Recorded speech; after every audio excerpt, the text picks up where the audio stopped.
Hello and welcome back to the Publishing a Tabletop RPG series that I started yesterday. This is going to be episode 2. I will be going over sort of what's coming next. In yesterday's episode, I had laid out a big list of all of the things that I could remember that I had to do. And I was doing that on Trello because I wanted to try it out. I know other people had used that in the past, and I was happy to give it a shot. It wasn't for me, it turns out, so I have retreated back to Jira, which I did that sort of in a bonus episode that I put on my camaraderie. So if you support me over there, you can watch me think through that and maybe explain a little bit more why I'm on Jira, but we're here. So after I did that, then I went through and I sorted them into these different buckets so that I have my different types of tasks. And I broke it out into 5 different categories. So we've got game design and writing. These are all the tasks for like actually designing and writing the game and getting like the text good. Let's slide this over also.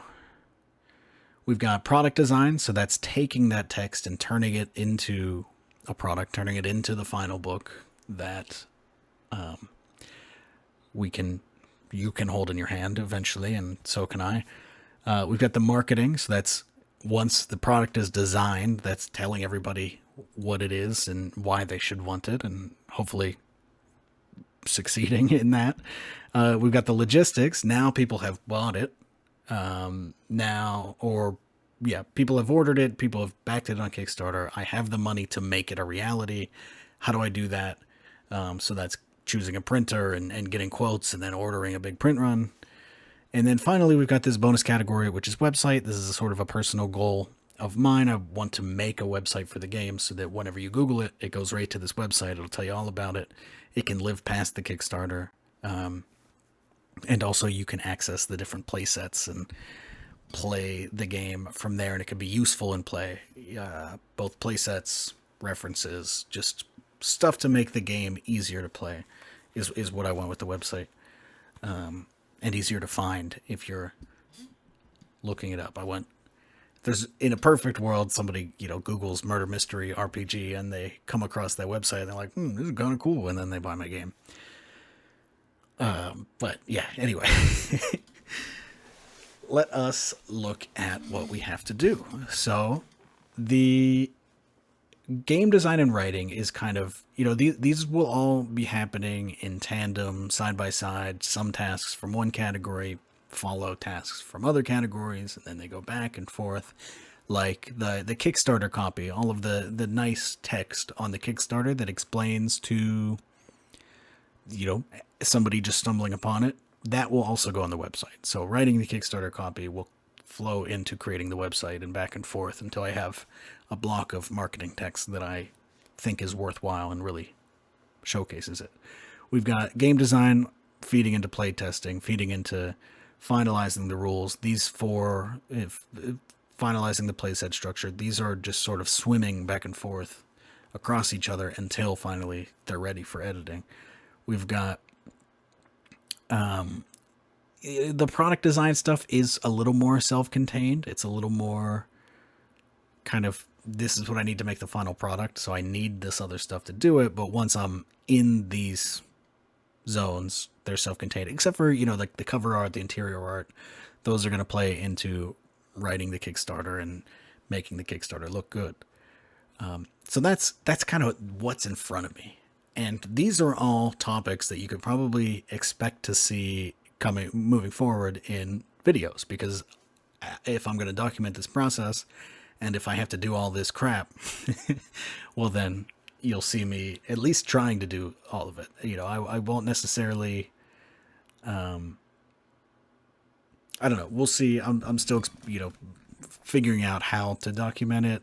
There will be certain things like playtesting. Do I put a whole playtest session and call it part of this video series? Maybe. We'll find out. Do I write, how much of this should go into the design bit versus the design happens off and then I come back and explain like why I'm doing certain bits?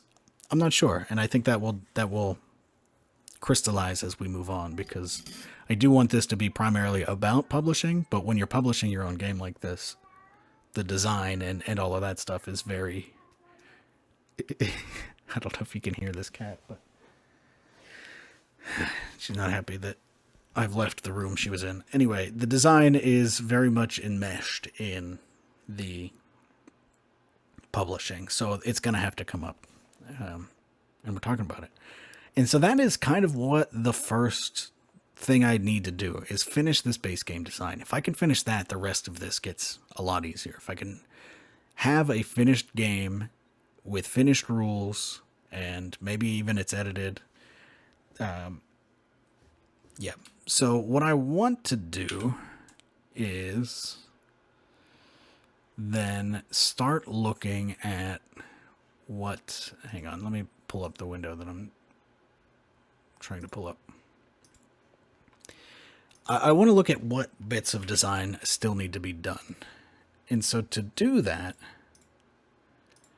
I need to look at what design I have right now, right? And pardon me as I...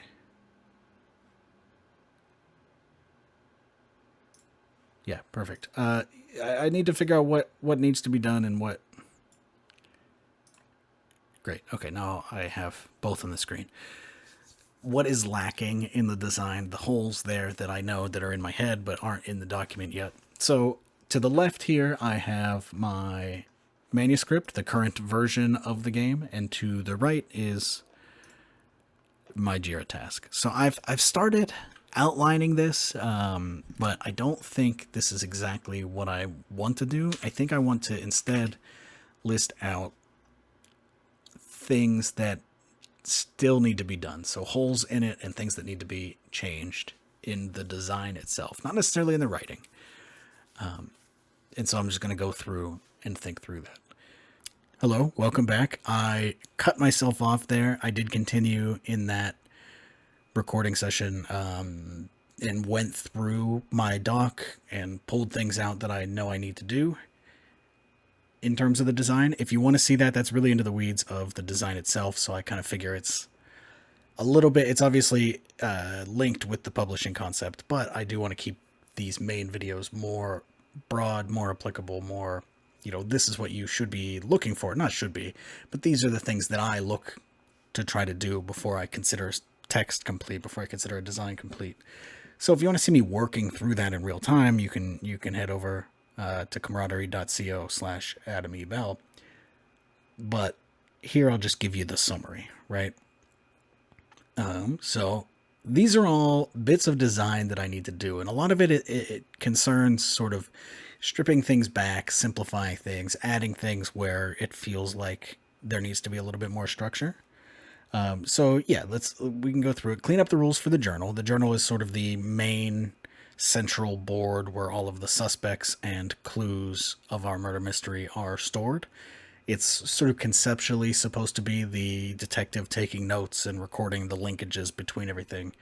Abstracted, of course, to be gameable and fun to play.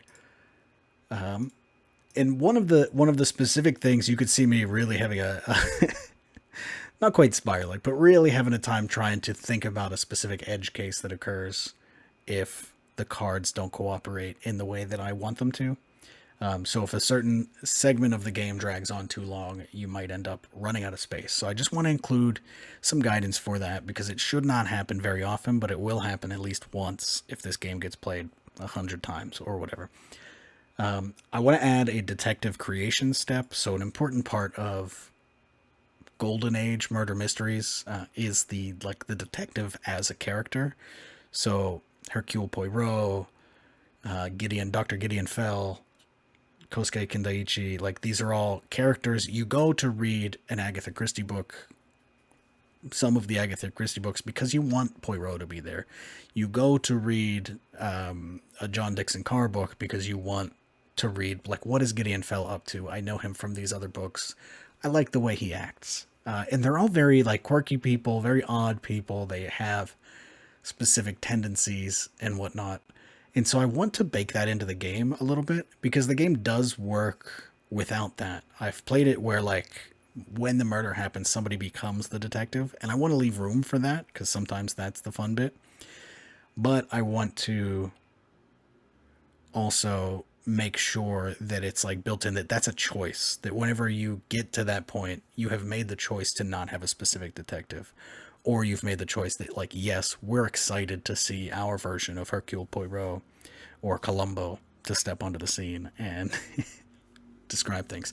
And that way, if you're playing a campaign, so this is something that I like to think about in my games, is like, is this game specifically a one-off? Which, like a murder mystery, you might think yes, but there are so many Poirot books. There are so many books with Gideon Fell. Like, you could play a campaign where you're just doing like a different murder mystery. You're picking a new play set, but your detective slides in, and so that's what I want to do there, is provide that element both of campaign play and also of getting to know a character that you're not going to immediately hate.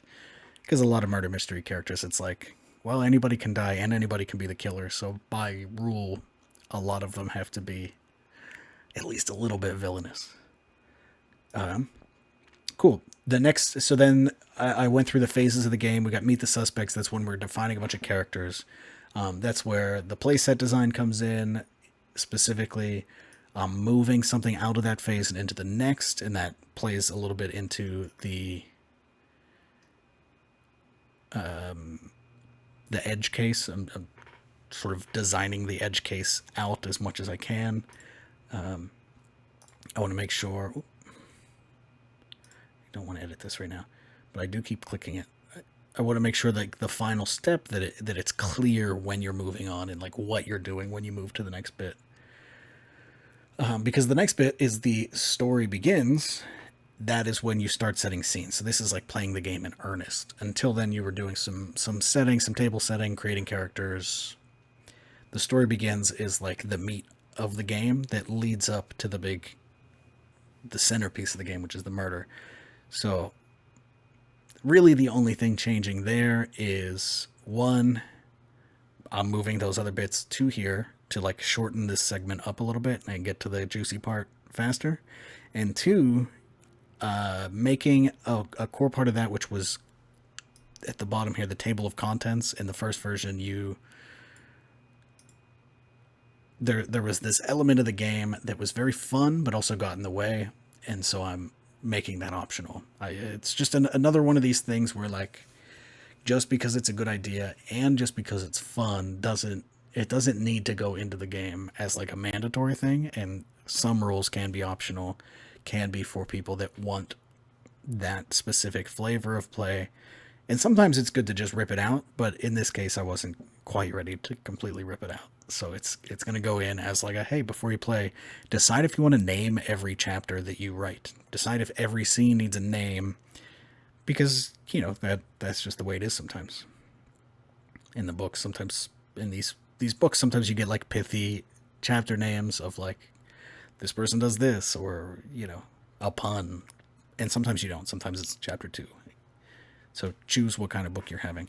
Which actually reminds me, not just detective creation step, I want to have like narrator slash narrative focus step, which is to say, because this is a storytelling game, it's a game where you're taking turns adding a new event to the story. You're adding a new scene, you're writing a new chapter.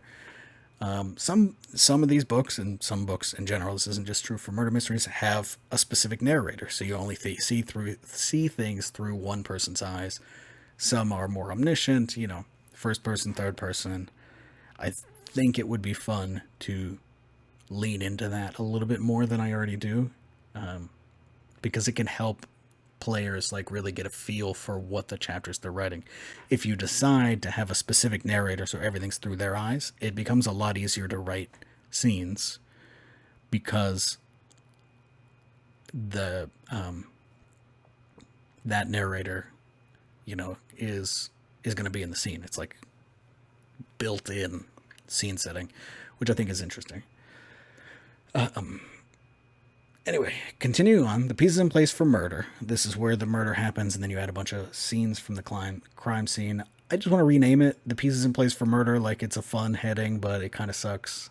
For something that's like the core of the game, to to have it be this like weirdo name, I want to think on it. I want to probably rename it, and I want to clean up, simplify a piece of that game because every time I've played, it's felt different. So this is another thing, like through playtest. Playtest isn't all only about feedback. It's also about like you watching how people interact with it and like deciding if that's correct. Not if they're playing correct, but if the rules that you've set forth are achieving the goals that you're hoping for. Because they might not notice that something's not working, because one of the tricky parts about designing role playing games in particular is that the core fundamental activity of playing a role playing game is fun. And so that can really mask a lot of less clean, less efficient, less, not clean and efficient, but less good, clever design can go unnoticed, which is fine. But I want to be looking for that whenever I do playtests. Moving along, we've got the investigation. So one weird like quirk about the game is you're not adding any new crime scene clues or general clues after the murder happens. We are only looking at what you have created so far in the game and like casting new light on each of it. And I think that is fine, but I want to think about it. And then there's another mechanic, like the most complicated mechanic in the game is this peril mechanic where additional characters can die. As Hercule Poirot once said, murder is a habit. So often in these stories, a new person ends up dead, and it's like less exciting. It's always like, oh, of course, yeah, somebody else died. We got to really figure this thing out. Anyway, that's in the game, and it's really good, and I like it a lot, but it is the clunkiest part of the game. So I want to make sure that I'm okay with that. Because if I can declunkify it and still maintain like the heart of it, great. If not, it's fine to have some things that are a little confusing, a little you gotta double check. And a little, hey, if players do it wrong, that's genuinely fine. As long as they get a good story out of it. And then the last bit of the game is the summation. This is the least complicated part of the game. It is when the game is giving you the answer. It's telling you who committed the crime, and then you have generated all these goofy clues, answered all these questions about the clues, and now you have to like break the truth somehow in the narrative. Usually the detective will reveal it in some grand way. So there's not much mechanical framework to that bit, and I just want to double check that that's the correct call, because I think it is. And the reason I think it is because it's already so, it's so variable, right? Everybody's game at that point, you've been playing for 1 to 2 hours. You have all of this all these story beats and clues and characters that you've generated that I, as the designer, cannot account for at this point. And it's really just like handing it to you as the players and trusting the players to know what to do with it. And I think I'm perfectly okay with that, because every time I've played it or like sat in on a play test, people figure it out. Even when there have been 1 or 2 play tests where I'm like, I don't know how they make this one work, but they do. Everybody does. And it's exciting and fun. And that's kind of the crux of the genre, is that anybody could have done it and you don't know until the last minute, and the authors will tell you that you're given all of the knowledge to figure it out throughout the course of the book. But like, come on. You can make your guess, but you probably have no idea. So those are the steps. I think if I can clear all of that up, I will be able to consider the game design, the core design, done. Right? And so then that takes me right back to where I was of what's next. And what's next would be finalizing the rules. So with all of that done, get that all in writing, get that all explained correctly, pass it through my technical writing mind, and make sure it's clear. And then with that, editing begins. Playtesting continues. Playtesting, maybe blind playtesting begins. Yeah. So I think that's gonna be all for today, and I will return for another video whenever I have more to share. I think maybe once I get closer to finishing one of these tasks, I'll do it, or when I get an idea. I actually do have an idea for how I want to think about layout. Anyway, I'll be back. Tune in, tell your friends that like RPGs or are interested in the creation of it to come and check it out. And if you want to see that bonus episode of me getting really into the weeds on what I just summarized, pop on over to Camaraderie. In the meantime, goodbye.